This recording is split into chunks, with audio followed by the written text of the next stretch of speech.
হয়, ৰাজ্যত বিভিন্ন ৰাষ্ট্ৰীয় ঘাইপথৰ যি জৰাজীৰ্ণ ৰূপ ইতিমধ্যে সম্প্ৰচাৰ হৈ আছে এনডিত নদীৰ ফলত।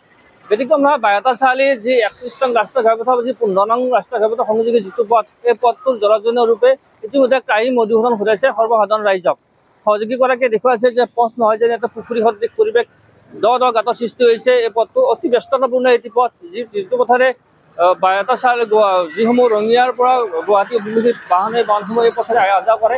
কিন্তু এই পথত সৃষ্টি হোৱা যি দ গাঁত, এই দ গাঁতে সঁচাকৈ জুৰুলা কৰিছে সৰ্বসাধাৰণ ৰাইজক। যিসকল ব্যক্তিয়ে লঘু বাহন বা গুৰু বাহন লৈ আহে, এই বাহনসমূহৰ গৰাকীয়ে যথেষ্ট কষ্টৰ সন্মুখীন হৈছে। বিশেষকৈ যিসমূহ যাত্ৰীবাহী বাহন, সেই যাত্ৰীবাহী বাহন যিসমূহ যাত্ৰী আহে যথেষ্ট সমস্যাৰ সন্মুখীন হৈছে। দীৰ্ঘদিনীয়া এক সমস্যা যে পথটো পকীকৰণ কৰিব লাগে, কিন্তু কোনো গুৰুত্ব দিয়া নাই ৰাজ্যৰ ব্যয়গম লোক নিৰ্মাণ বিভাগে। এগৰাকী পথচাৰী ওচৰলৈ গৈছোঁ। আপুনি যিটোকে স্থানীয় বাসিন্দা, এই পথটোৰে প্ৰায় অহা যোৱা কৰে, বছৰ বছৰ ধৰি এই পথটো জৰাজীৰ্ণ অৱস্থা আমি দেখিবলৈ পাইছোঁ, কি ক'ব?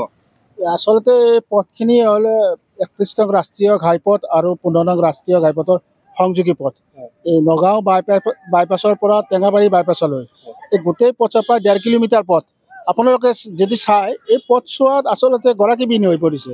এজন কোনো গৰাকী নাই এই পথছোৱাত।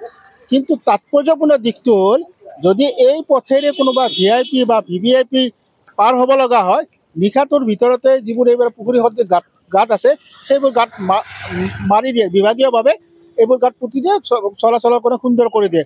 কিন্তু তেখেতসকল পাৰ হৈ যোৱাৰ পিছত সেই আগৰ অৱস্থাই হয়, পুখুৰী সদৃশ হৈ পৰে।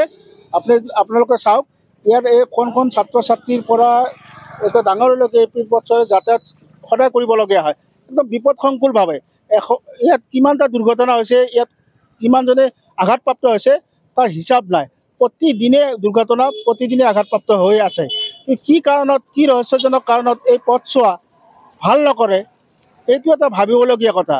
আৰু অকল কেৱল VIP আৰু VVIP আহিলে পথছোৱা ভাল হয়।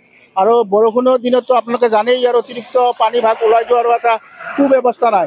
গতিকে বৰষুণত এই পথছোৱা ভাঙে, আৰু ৰ'দ হ'লে এই ধূলিৰে একদম বিপৰীত, য'ত ধূলিৰ কাৰণে যাতায়াত কৰাত যথেষ্ট অসুবিধা হয়। এতিয়া হয়তো অকণমান কেতিয়াবা কোনোবা কিবা ক'লে পানী মাৰি দিয়ে, কিন্তু পানী মাৰি পিছলৈ পানীখিনি শুকাই দিলে সেই আকৌ আগৰ অৱস্থা হয়। পানী মাৰিলে ধূলিৰ উপশমটো কম হয়, কিন্তু গাঁতৰ যি সমস্যা, গাঁতৰ সমস্যা নমৰে। আৰু ৰাইজেও প্ৰতিবাদ কৰিছে বহুতবাৰ প্ৰতিবাদ কৰিছে। এই পথ অৱৰোধ কৰিছে, তাতে পথ অৱৰোধ কৰিছে, বিভাগীয়ভাৱে কথাও হৈছে, কিন্তু পথখিনি ভাল নহয়।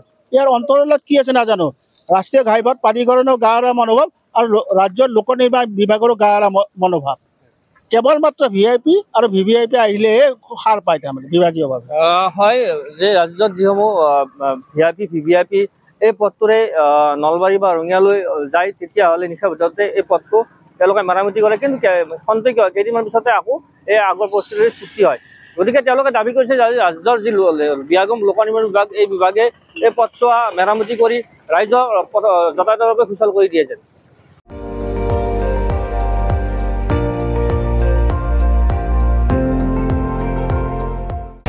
আপুনি চাই আছে ND24, সৰ্বশ্ৰেষ্ঠ নহয়, সৰ্বোত্তমৰ দৌৰত।